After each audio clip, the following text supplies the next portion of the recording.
Hello audiences, today I'm going to tell you an interesting story from my city.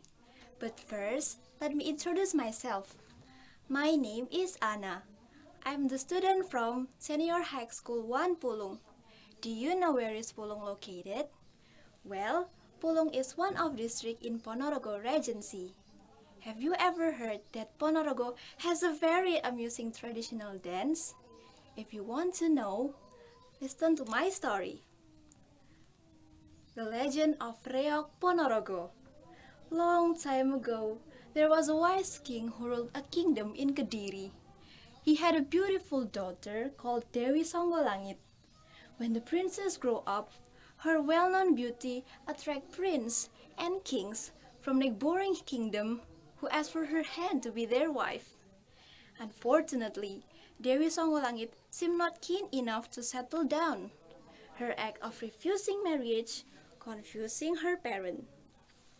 One day, when her father asked, she answered, "Father, actually I'm not keen enough to settle down. But if you want me to settle down at the soonest, I'll do.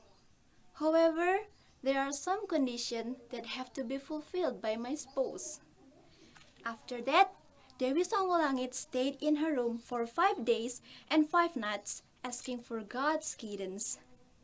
On the 6th day, she told her parents, "My future husband should be able to present an exciting performance which has not existed before. Kind of dance with gamelan accompaniment, followed by 144 twin horses. And lastly, he must be able to bring 2-headed beasts." At the first, the king confused.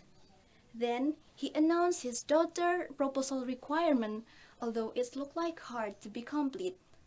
Many applicants who had been passionate to marry Dewi Songgolangit were discouraged. They withdrew and gave up. Finally, only 2 men claimed being able to fulfill the request. They are Singobarong, king of Lodaya Kingdom, and king of Bantarangin Kingdom, Klono Sewandono. Both of them were unique persons. Singobarong was a tiger-headed man with fierce and cruel nature. However, Klono Sewandono was a handsome and dashing one. But he had strange habit. He admired boys and considered them as a beautiful girl. When both kings were working hard, one day, Singobarong sent his Prime Minister Iderkolo to investigate Klono Sewandono's preparation. After investigate, he reported that His Majesty's rifle preparation was nothing to his preparation. An evil plan came to Singobarong's head. He decided to play unfair. He prepared his troops and learned the path Klono Sewandono would take to Kediri to rob all his work to be handed to Dewi Songgolangit. Before the evil plan began, fortunately, Bantarangin's Prime Minister Bujangganong had known it and reported to Klono Sewandono. He got so angry and assaulted Lodaya Kingdom before he would be attacked.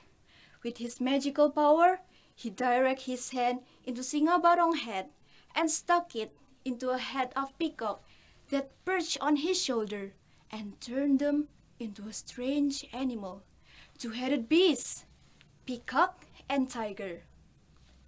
Then, Klono Sewandono had completed the task, so he sent a message to Kediri. Thus, on an appointed day, Klono Sewandono came to Kediri with reog dance as accompaniment, followed by 144 twin horses and 2-headed beasts who danced wild but beautiful and interesting, with gamelan, kendang, and trumpet that caused mix of sound resulted a lilting melodious symphony. Everyone who were watching cheered with delight. King of Kediri and Dewi Songgolangit were satisfied. In the end, Dewi Songgolangit became the Empress of Bantarangin Kingdom. Since that day, Klono Sewandono never collected boys anymore. Bantarangin that located in Wengker, now called Ponorogo. So, at a later date, the dance named Reog Ponorogo. Wah, well audiences, that is the story behind Reog of Ponorogo. Thank you for your attention. I'm Anna. See you.